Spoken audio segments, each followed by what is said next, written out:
Broadcaster and stroke victim Andrew Marr goes in search of a miracle cure. My Brain and Me, tomorrow at 9 here on BBC Two. Now, new Jeeps afford new opportunities for SAS rogue warriors.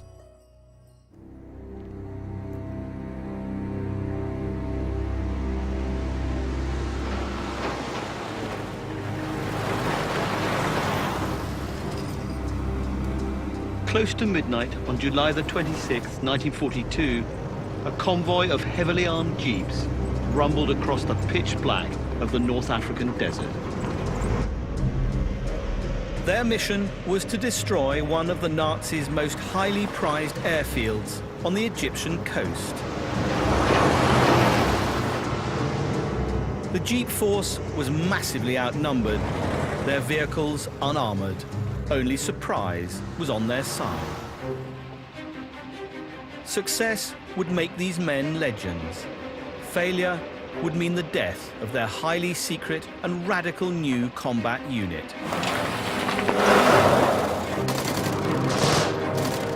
The convoy stormed onto the airfield. This was the most daring mission yet for the men of the SAS.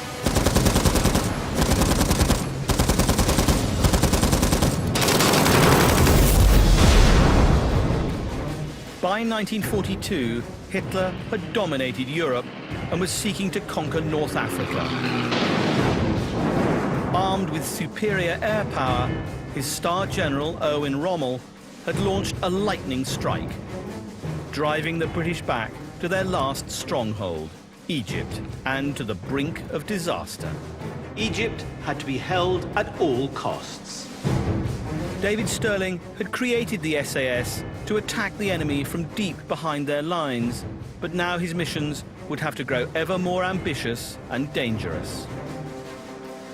With unprecedented access to the secret SAS files, unseen archive footage, and exclusive interviews with its founder members, this series tells the remarkable story behind the world's most extraordinary fighting force. No, they'd have been Viking raiders without a doubt, I think, most of them. Listen, I'm sorry. You've had it. You're just numbers. My own assessment, I thought, this is the end of us.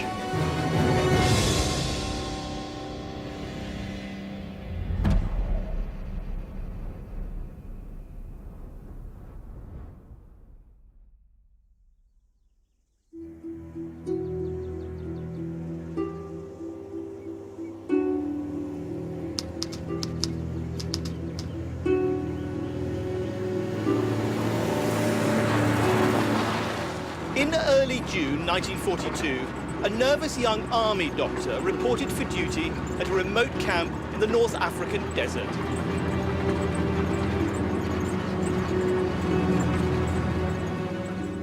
"27-year-old Malcolm Pladel had been assigned to a highly secret unit and had absolutely no idea what he was letting himself in for.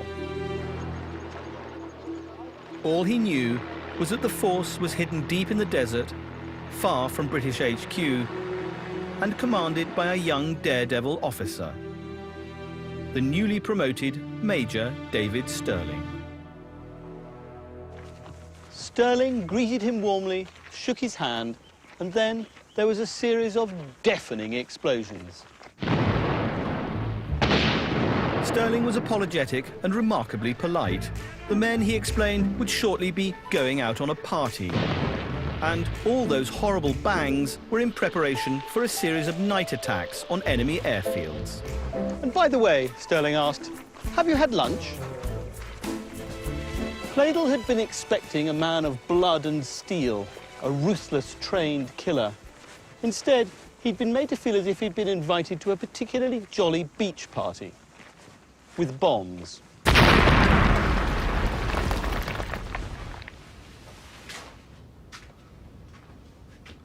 Malcolm Pladel decided he was going to enjoy being part of L Detachment, SAS.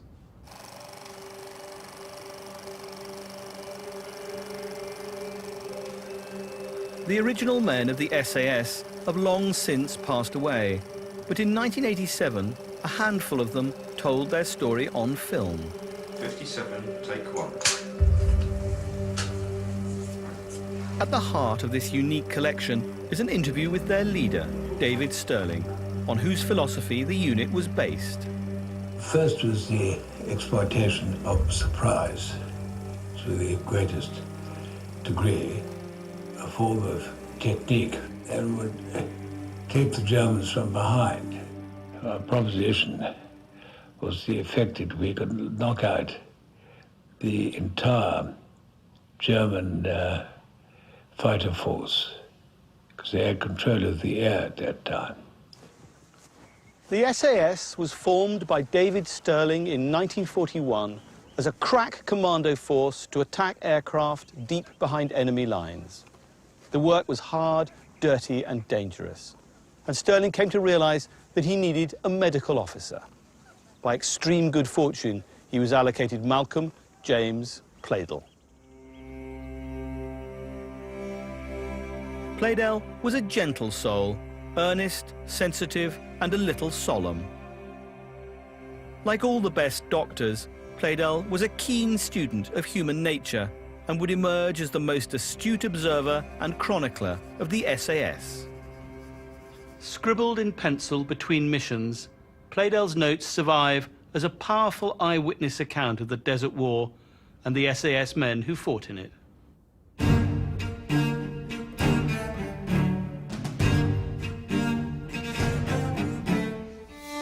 It did not take Pleydell long to realize he had joined a most peculiar outfit.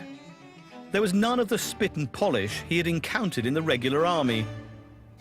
This, he wrote, was a ruffianly, bearded, unkempt and ill-clothed mob. My father was a young man hungry for adventure, and I think he felt that every young man should do what they could for their country. And I think he was quite surprised when he found himself surrounded by a very motley crew, I think you could probably describe them. I think he found it quite difficult because, of course, he was way out of his environment. And there were a lot of very tough guys who'd been doing a lot of training. 13, take 1. In 1987, those surviving ruffians of the SAS also gave their unique testimony. They'd have been Viking raiders without a doubt, I think, most of them. Drink and be merry boys and so on was very typical of the attitude in which the Vikings sailed across the North Sea to ravage the coasts of Britain and Europe. I hated the existence of too much bully on your boots and being turned out impeccable. I liked a bit of fun. Like the booze. Don't forget there's a war on, and that's what you went into the army for. Only one man gave Pleydell pause.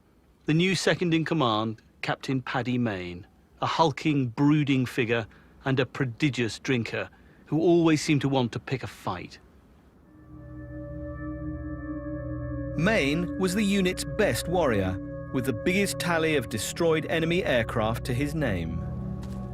But his methods were brutal, even by the standards of the SAS. Mayne's execution in cold blood of 30 of the enemy during a desert raid had established him as a man without mercy. In his diary, Pleydell wrote, "Fighting was in Mayne's blood. For him, there were no rules." Paddy Mayne, who my father always said rather affectionately was completely mad, was somebody who was just going to go out and fight the war, whatever it took and however you did it.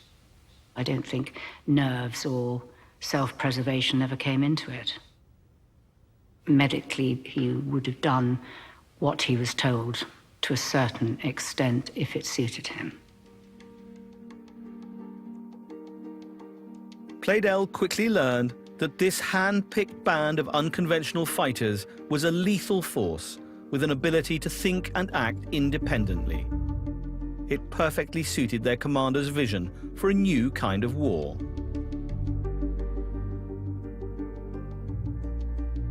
The men held David Sterling in the highest regard. There was about him a charm which it would be impossible to describe, noted Pleydell, and this made him very difficult to deny. I think one of the great things about David was he'd never sat still. He always had a project on of some kind. He was always trying to make something happen or to further something or to put his ideas into practice. David, being, as he was, dyslexic, he looked at things differently. He had a vision of what he wanted to do. Everything that happened was David's plan. Clearly believed in what he was trying to do, and you know, that's very beguiling.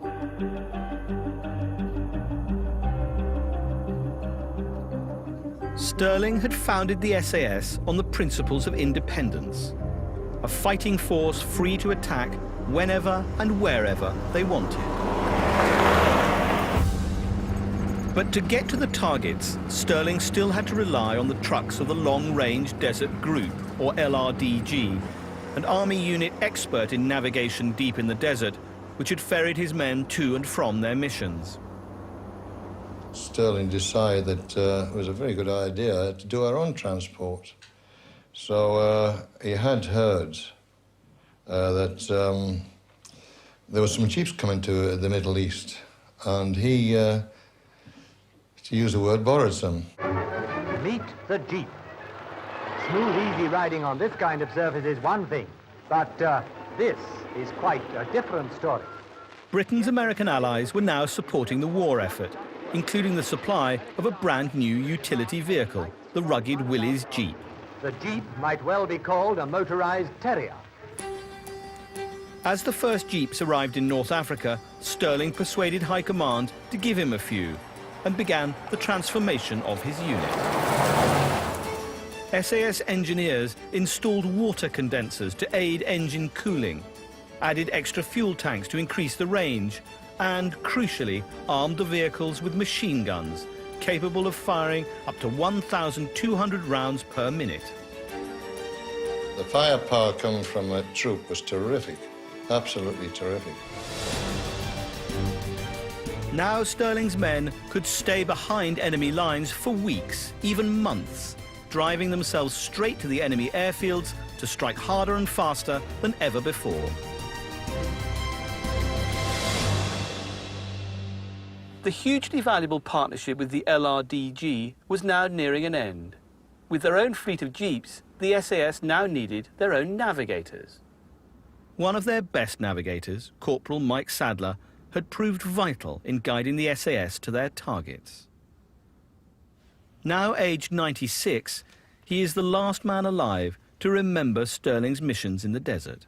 You had joined the LRDG, but then you transferred to the SAS. Tell us how that happened. That's right. David Stirling had had a limited experience of me as a navigator, I suppose, and so he got hold of me from the LRDG, and the machinery was put into motion for transferring me into the SAS. Stirling appointed Sadler the unit's senior navigator and, without any official authorization, promoted him. Mike, I want you to be an officer. Go down the bazaar and get yourself some pips, which I did. Sadler was, sartorially at least, transformed into a lieutenant. I got back to Cairo some long time later, and I don't think the paperwork had been attended to, and the military secretary sent for me and said, "I hear you've been masquerading as an officer." But somehow they sorted it all out, and I was lucky enough to be promoted at that stage.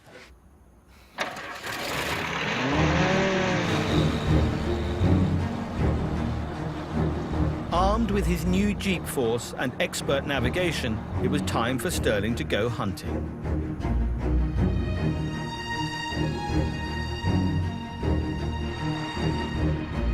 Rommel's advance into Egypt was supported by fighters and bombers operating from airfields along the Egyptian and Libyan coasts. Stirling's mission was to drive his entire force deep behind enemy lines and launch lightning raids on Rommel's airfields before disappearing to a secret camp deep in the desert. On July the 4th, the convoy passed through the front line of the 8th Army at El Alamein and headed into the no man's land beyond, with no plans to come back for at least a month. Pleydell sensed the importance of their mission. In his diary he wrote, "The line holding Rommel in check before the very gates of Alexandria looked so frail and thin."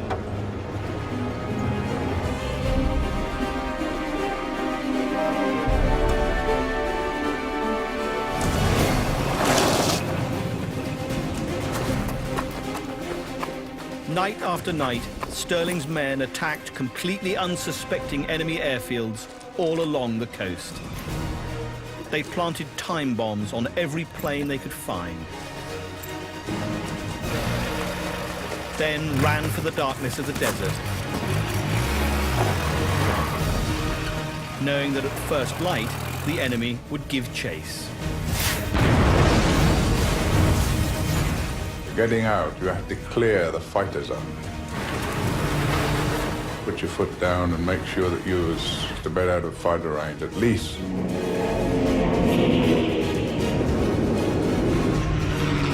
As dawn broke, the sky filled with squadrons of aircraft hunting the desert. Any jeep caught out in the open faced a battle to survive. Fighters could only make about one pass at you and they've got to return to base to refuel. If you could see a little bit more one than the other, you knew he was going right or he was going left, and you knew exactly where the fire was going. If you saw full width of wind, equal width of wind on each side of the fuselage, you knew that you'd had your chips.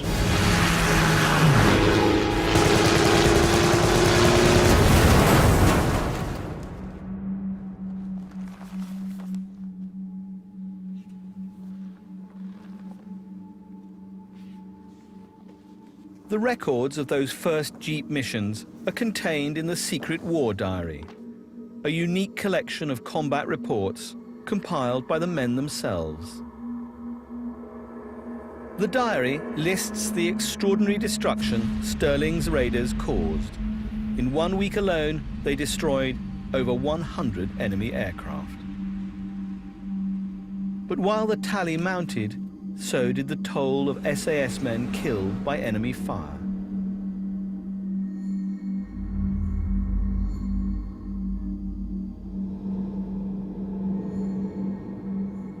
Pleydell tended to the wounded at the desert hideout, quietly noting the names of those who had not returned. How strange the desert war seemed, wrote Pleydell. The way we travelled over vast tracts of wilderness in order to search out and kill one another.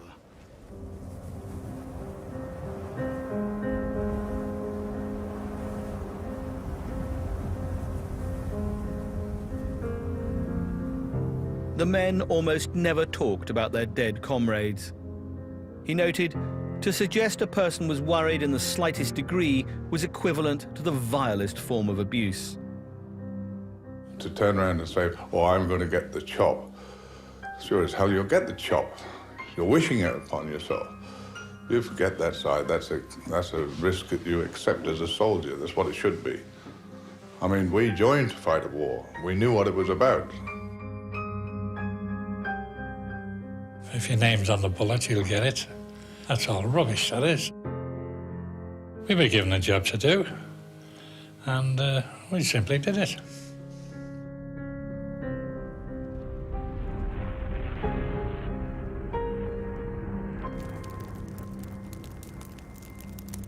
Between missions, the men would spend their nights by the campfire in their remote desert hideout. In his diary, Pleydell noted, as it grew darker, the men began to sing. At first, slightly shy and self-conscious, but growing in confidence as the song spread.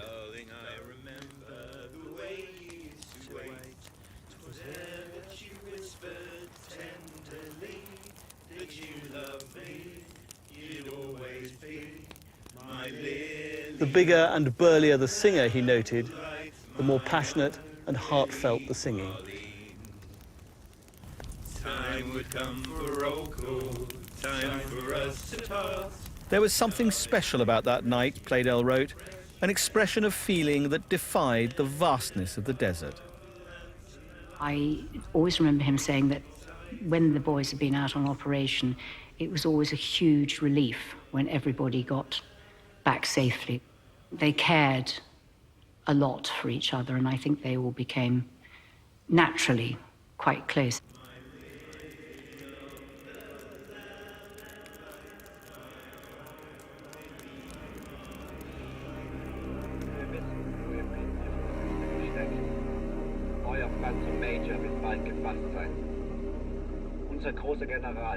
Tales of the SAS had begun to spread on both sides of the front line.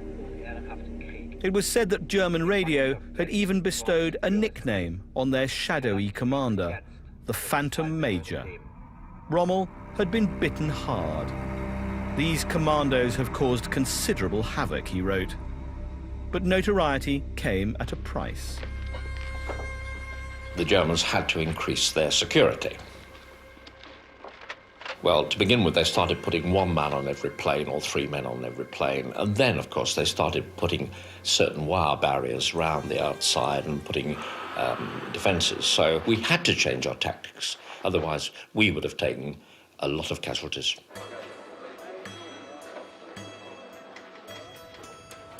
In the summer of 1942, military intelligence alerted Stirling to a major new target. Rommel's front lines were being supplied by transport planes from Sidi Haneish Air Base. Consequently, it was one of the most heavily guarded airfields of the Nazi war effort. Sneaking up to the airfields and bombing the planes on foot was no longer an option. This time, Stirling proposed to go in with all guns blazing. 18 jeeps in 2 columns would storm the airfield and shoot up the aircraft. Stirling was confident that the wall of fire from his 68 guns would destroy everything before the enemy had time to react. This would be a high-speed hit-and-run attack.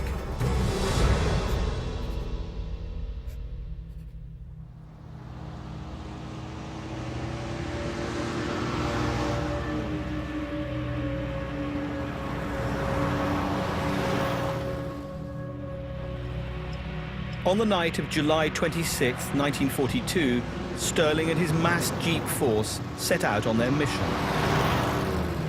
They would need to approach Sidi Haneish as stealthily as possible, and so rode across the desert by the light of the moon, guided by the stars.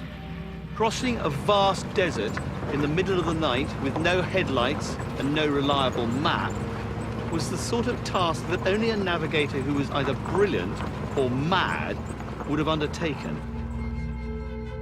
Navigator Mike Sadler was tasked with getting them to the target on time, but Stirling was becoming impatient.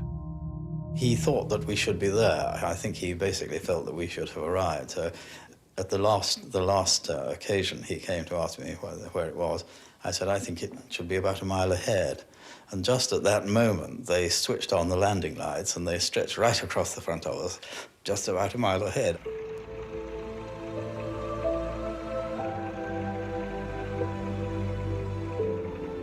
That was a very exciting moment.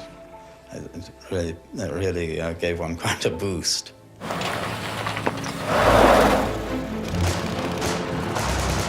The convoy smashed through the perimeter, sending the defenders scrambling. The first plane exploded with such ferocious heat, the men felt their eyelashes and beards singe.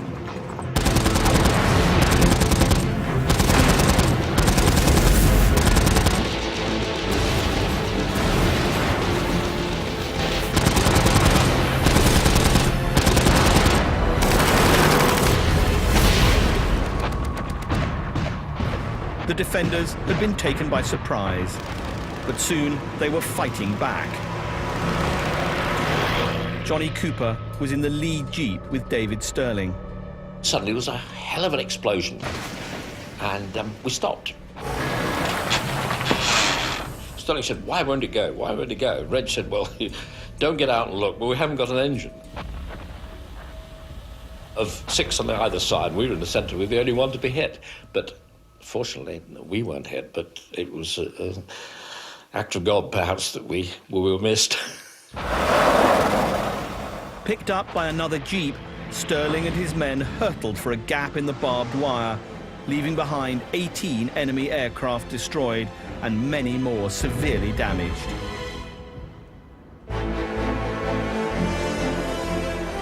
At a time when Rommel threatened to dominate the battlefield, Stirling's raiders added a dash of exotic adventure. Like Lawrence of Arabia, they were playing the part of swashbuckling desert fighters.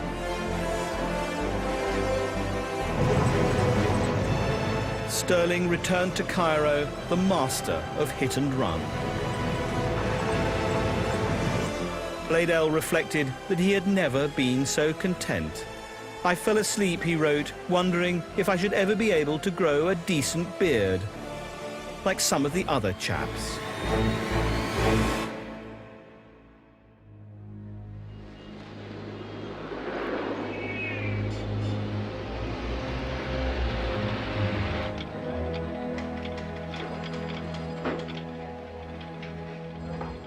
News of Stirling's triumph was not greeted warmly by everybody at HQ.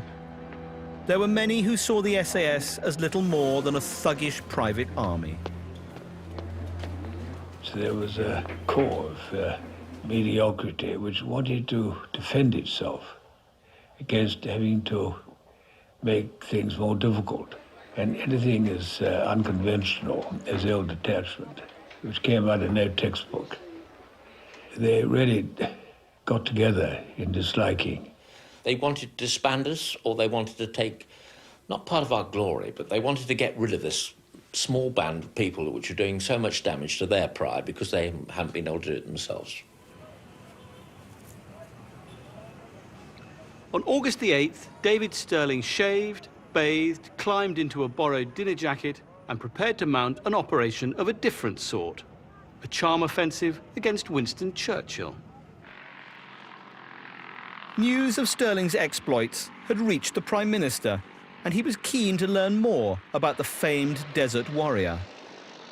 In the space of a few days, David Stirling had gone from blowing up planes in the desert with machine guns to dining with prime ministers and generals in evening dress. It was a strange war.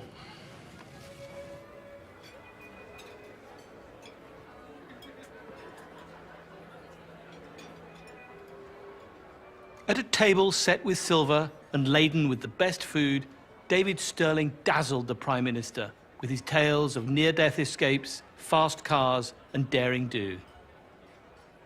Churchill dressed in his evening boiler suit, pink-faced and ruddy and holding forth. And he described David when he went. He said, the mildest man, mannered man, whoever scuttled a ship or cut a throat.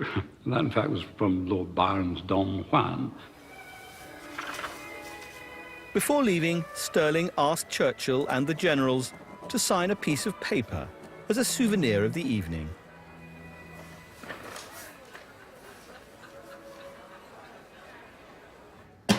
For Stirling, the dinner party had been a complete success. And he had obtained a blank sheet of paper with the autographs of 3 of the most powerful people in the war. On it, he would type, "Please give the bearer every possible assistance." Stirling had no qualms whatever about this blatant forgery. Churchill had become a staunch supporter of the unit, he explained, and so, in a sense, it was authentic.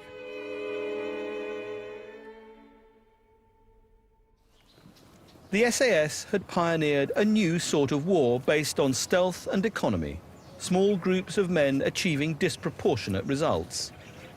But the next mission would force Stirling to compromise the founding ideals of the SAS and place the very future of the unit in jeopardy. On August the 13th, Churchill appointed General Bernard Montgomery to plan an attack of such scale that it could turn the tide of the Desert War. To punch Rommel where it would hurt most, Stirling was ordered to capture his biggest port of supply, Benghazi in Libya. This time, instead of a stealthy night attack, he would be leading an army of more than 200 men in a convoy of 80 vehicles, including 2 tanks. Stirling claimed to have had deep misgivings about the operation from the start, but he made no official objection. An added incentive may have been the suggestion that the unit would be expanded if the raid proved a success. There was a lot of controversy about this because it was an operation on such a large scale.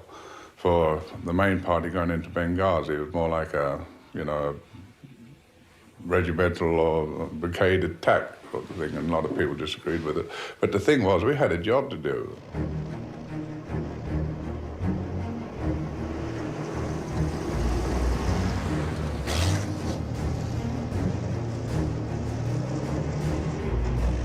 In early September 1942, Stirling's force of 200 men, trucks, tanks, and 40 jeeps set out.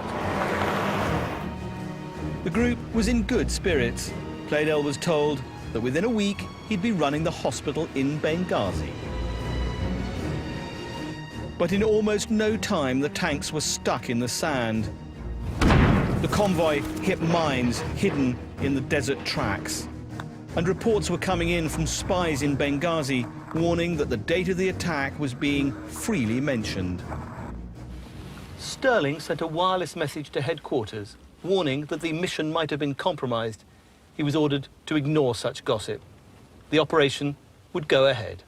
We even felt that they'd been deliberately leaked, which I don't think for 1 minute it had, but it certainly appeared to the ordinary soldier that something had.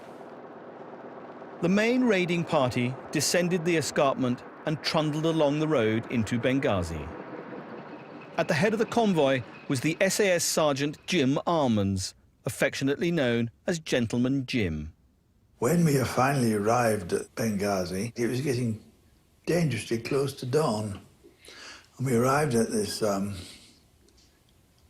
laneway leading up from the desert into the town, and then it became barbed wired either side, so you couldn't turn off the lane. And eventually we came up to a road barrier. I suppose I got to within about 40, 50 paces of this when the firing started. They had driven straight into an ambush. Almonds and his gunner were stranded when their vehicle was hit. They could hear the enemy troops approaching. Within moments, they would be surrounded.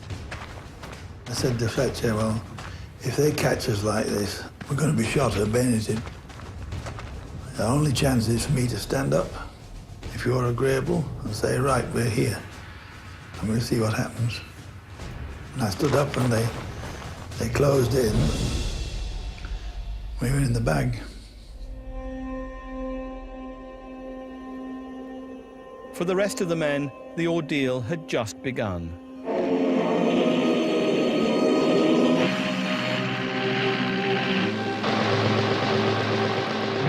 For the next 2 days, the force was mercilessly attacked from the air. Between attacks, Pleydell desperately tried to save the wounded. He later noted that many were far beyond any crude help I could give. I remember him saying that it was really horrible having to do a major operation in those conditions, i.e. I'm talking about amputating half a leg or something like that, when everything was very primitive.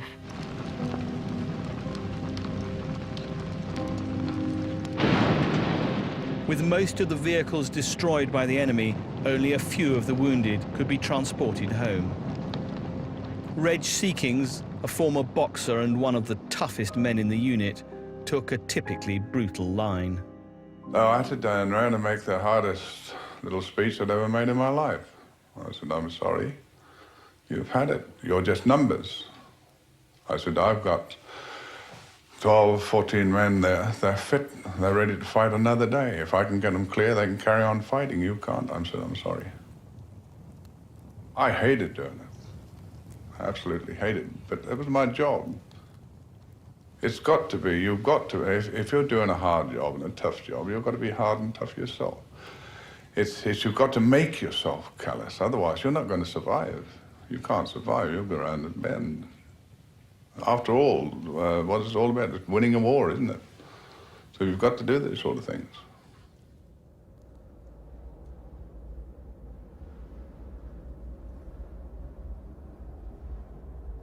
Against his better judgment, Stirling had led a massed raiding force head-on into Benghazi. He returned, having lost more than a quarter of his men. None of the wounded left behind survived.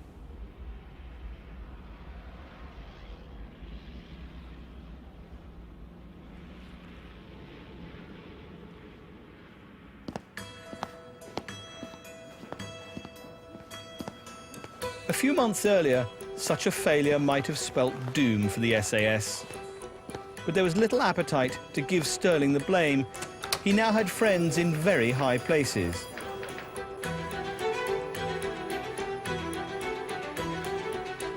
These are Stirling's top-secret messages to Winston Churchill, outlining the thoughts he had shared with the Prime Minister over dinner.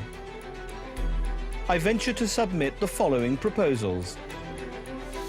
The scope of the SAS should be extended to cover all functions of special services in the Middle East. Control to rest with the officer commanding L Detachment and not with any other outside body. Stirling's proposal amounted to nothing less than a power grab, and Churchill was happy to oblige. On his return to Cairo, Stirling was promoted to Lieutenant Colonel and told that the unit was being granted exactly what he had always dreamt for it. Proudly displayed in the war diary is Order number 14521, granting L Detachment full regimental status. The unit has had conspicuous success, it says, and morale is high. At the age of 26, Stirling had become the first man to create his own new regiment since the Boer War. With over 600 men now under his command, he could launch more of his lightning raids than ever before. But as Stirling celebrated, Rommel was getting ever closer to identifying the Phantom Major.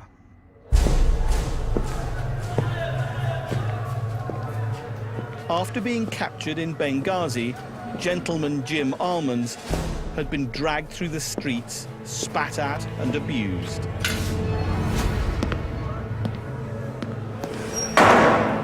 Now in a military jail, Almonds was being pumped for information by the enemy. We're chained up, 2 hands chained down to 1 foot. Makes it an awkward position to either sit in or anything else. And we're interrogated. The method of interrogation, it varied enormously. Sometimes you were browbeaten and bullied and threatened and so on. Another time, they laid on a bath and gave me a fine meal and everything. A packet of cigarettes and all sorts of luxuries of that sort. And although they didn't get what they want, I got a jolly good meal out of it. And later on, we were taken down and put in the prison camp. Almonds discovered he was sharing a cell with another British prisoner, who identified himself as Captain John Richards. Richards claimed he'd been captured while escaping across the desert. But Almonds observed that he didn't seem tired, and he was wearing a brand new pair of Italian boots. Captain Richards was not the British officer he appeared to be. He was a stool pigeon, one of the oldest and nastiest species of spy. His real name was Theodore John William Shirk, a defector from the British Army and a committed fascist. His job was to prowl the prisoner of war camps, impersonating a friendly officer and gaining vital information about the SAS. Almonds gave nothing away, but other prisoners were less cautious. Slowly, German intelligence was putting together an accurate picture of the strength, organization, and leadership of the SAS. Rommel sent out specialized troops to hunt them down. The greatest threat to Stirling's unit now came from a spy who looked and sounded like a British officer.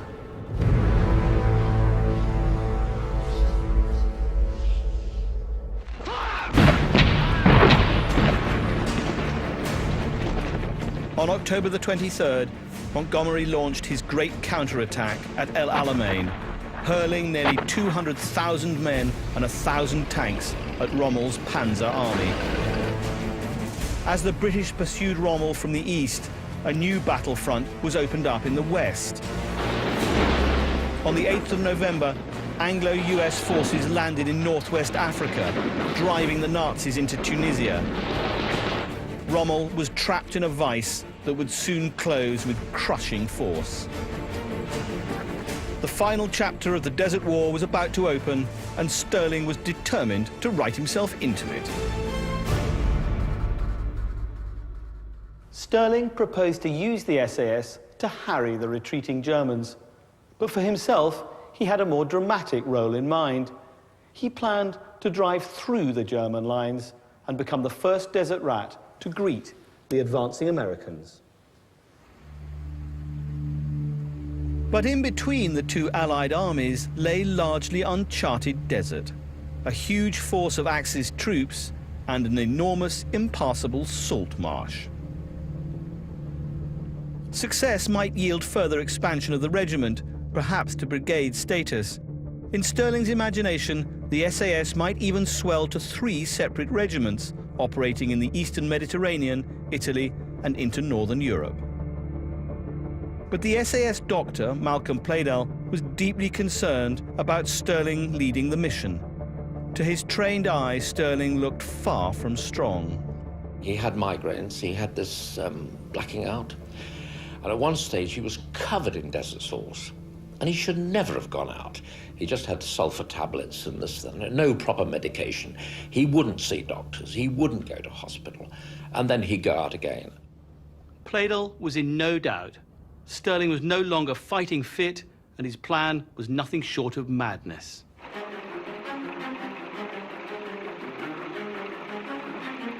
This unique footage shows the men of the SAS preparing for action.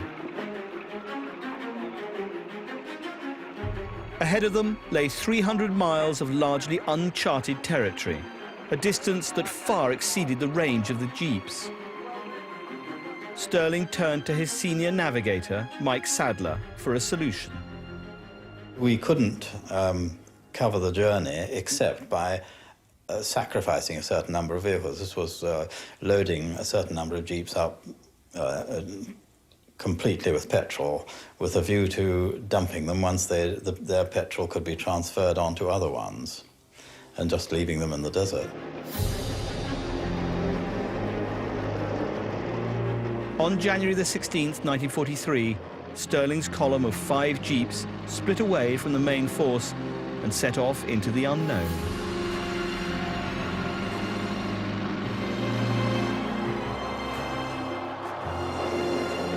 To get into Tunisia, we had to go through the Garbes Gap. We didn't have much information about that gap.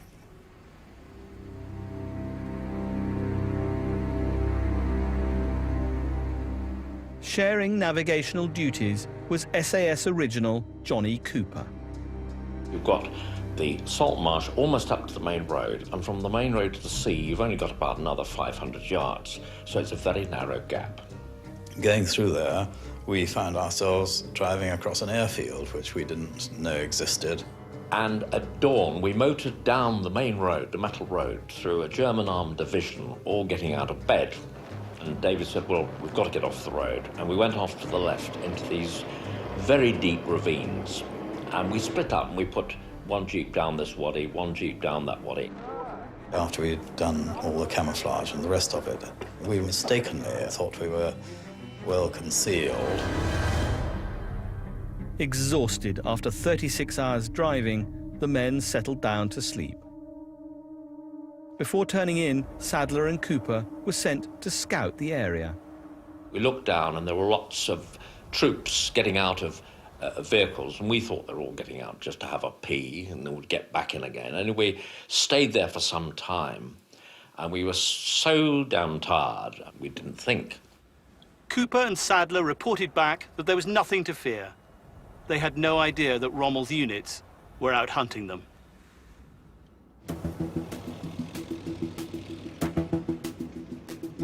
The next thing that I knew, I was in my sleeping bag and heard some footsteps, looked up, and there were two German parachutists. There was nothing much one could do because our guns were all camouflaged underneath the netting and the tarpaulins and so on, and so we were really stuck. Germans made a gesture to us to keep on lying there and moved on down the Wadi. David said, now, every man for himself. Mike and I ran up the Wadi. David went the other way. Sterling and most of the men had made the wrong choice. They ran headlong into more than 500 enemy troops. Sadler, Cooper, and an SAS sergeant were the only ones not caught in the Nazi snare. Never run so hard or for so long until I just couldn't go any further. And we then got down into a little wadi.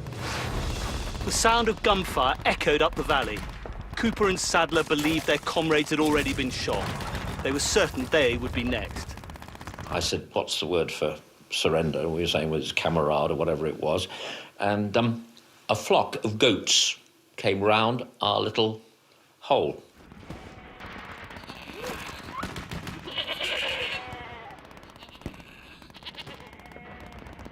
Whether an Arab was grazing the sheep up there and whether it was intentional or whether it was the sheep's inclination to stand round us, I don't know. But they gave us a degree of protection. We heard a lot of shooting. We heard all our vehicles started up. We heard the evacuation. The German paratroopers came right through the area. And we waited until night.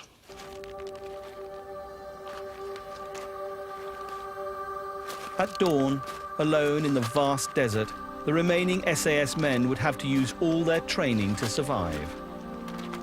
We decided that the only thing to do was to set out for where we hoped we might find the Americans, which was in Tozeur, about 100 miles to the west of where we were, along the edge of the Great Salt Lakes.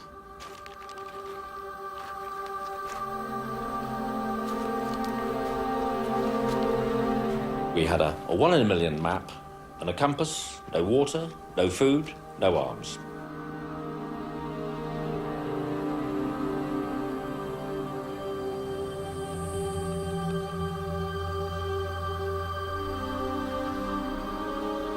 From dusk to daybreak, they trudged across mile upon mile of featureless desert. They were brutally attacked by tribesmen, their clothing torn to rags. Salt water, drunk from a marsh, threatened delirium.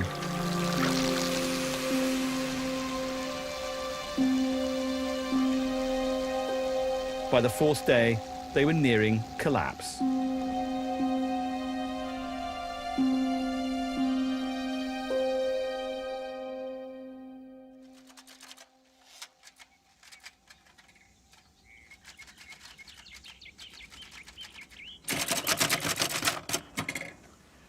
In the sleepy outpost of Gafsa, the forward point of the American advance, a journalist gazed out over the desert, hoping for a scoop.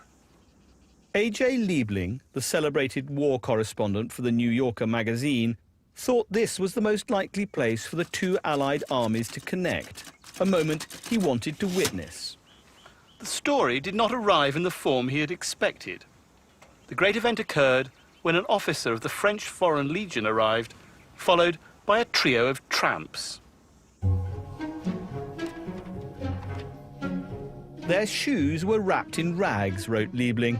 Their feet must be a mass of blisters. All three were wearing khaki battle dress, from which great swatches of material were missing, evidently to make bandages, and their eyes seemed preternaturally large, and in one case really protuberant. Liebling was incredulous. So were the American generals. Are you really from the 8th Army? He didn't like the look of us because we'd been walking then for 3 days and nights and crawling over the Salt Lake and avoiding Arabs and so on, and we were in a very poor way. But he thought we looked suspicious. I don't think they really understood what we were doing or how we went about it. They were mesmerised, and they just didn't believe us for a long, long time until the signal came from Cairo saying, yes, they're all right. Linking up with the Americans after such a heroic feat of endurance and then being celebrated in the New Yorker would have delighted David Stirling, if he'd been around to see it. As Liebling's interview drew to a close, Cooper's face suddenly fell. Big Dave must have been killed.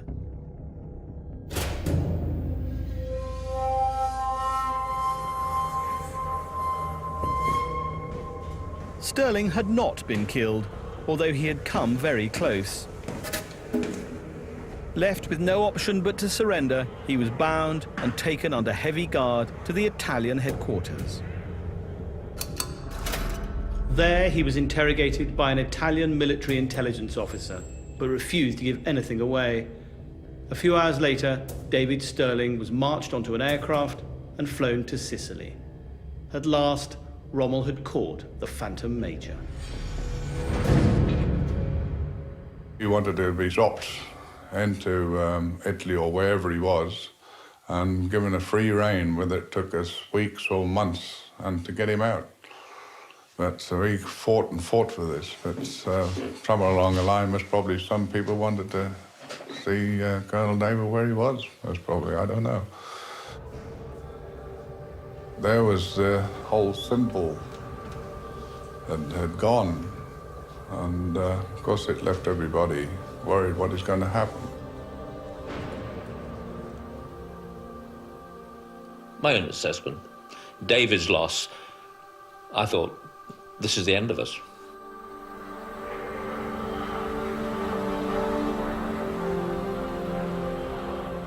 After so many months of frenetic activity, Stirling found the inertia of prison life indescribably boring. But among his fellow prisoners, he discovered a kindred spirit. The man in the next cell introduced himself as Captain John Richards.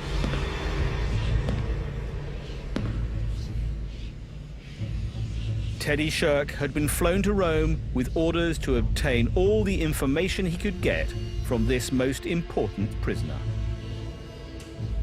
Stirling later claimed that he had known all along that Captain Richards was a fraud, but Shirk remembered their conversation rather differently. I was told to obtain the name of Stirling's successor. This I found to be Captain Paddy Mayne.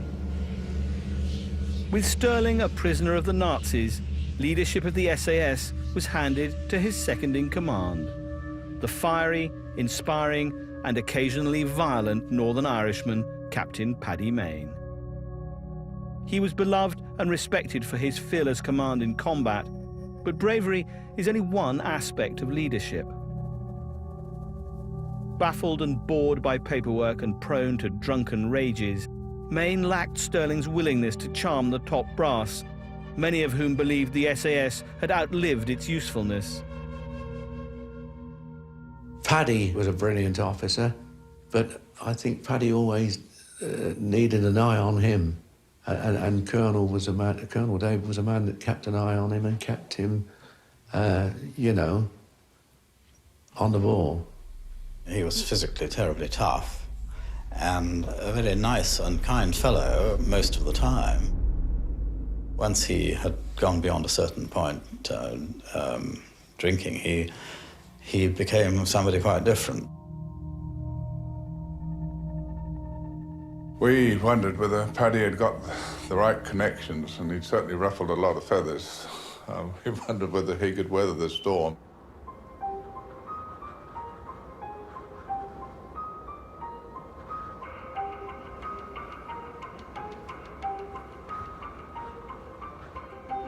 The SAS had been forged in the heat of the desert by a maverick young soldier who had challenged conventional military thinking and proven it wrong.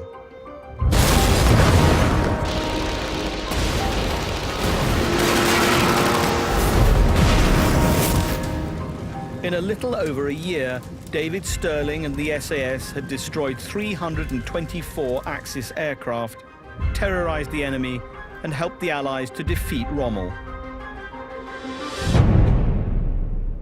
But as the SAS prepared to fight Hitler in Europe, they would be without the leadership of the man who had created them.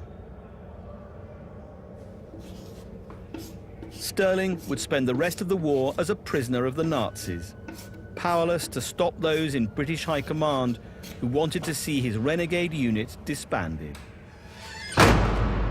They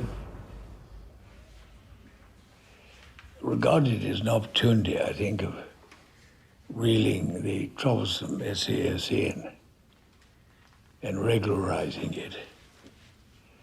But and for a time they apparently succeeded, but they didn't appreciate the heavy metal that Paddy and his boys represented. There was no way they were going to win.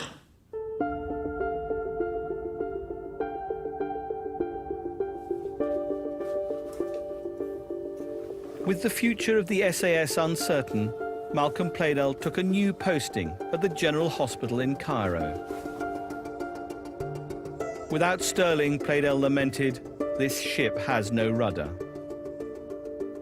The day that he had to leave the SAS was one of regret, because I think they'd all become quite close, and I think to leave people that you've spent 24 hours a day with must be very difficult.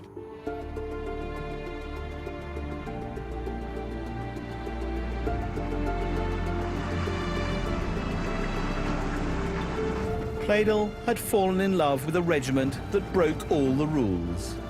He left them with a hymn of love to the desert. Here in these little cliffs and caves that had been our hiding places, we had left our mark. We had matured, we had discovered our fears and our reactions to danger and had tried to overcome them. This was the bequest of the desert. Our time had not been wasted. He was very proud to have been in that unit. He thought that those people were something else. They were a really special group of men. There was no way any ordinary individual in the army, any ordinary well-qualified commanding officer could command those blokes. I mean, it was impossible. Because they were past responding to the old type of regulations.